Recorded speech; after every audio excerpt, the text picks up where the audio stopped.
Hello everybody and welcome.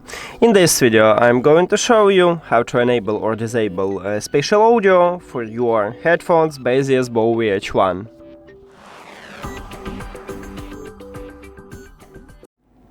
You have to start by open settings and then go to connected devices or Bluetooth. At the device list, click the information icon or settings icon near to your headphones. And right here at the first line, at least I have it at the first line, you maybe need to scroll down, we have the spatial audio. But if you have Apple device, so you cannot find it on your iPhone, at least at the settings.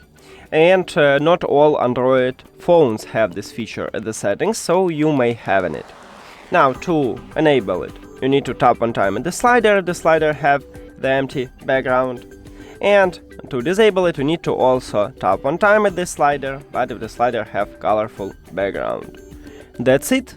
Thank you for watching this video. If you found it helpful, please consider subscribing to the channel and leave the like on the video. See you later!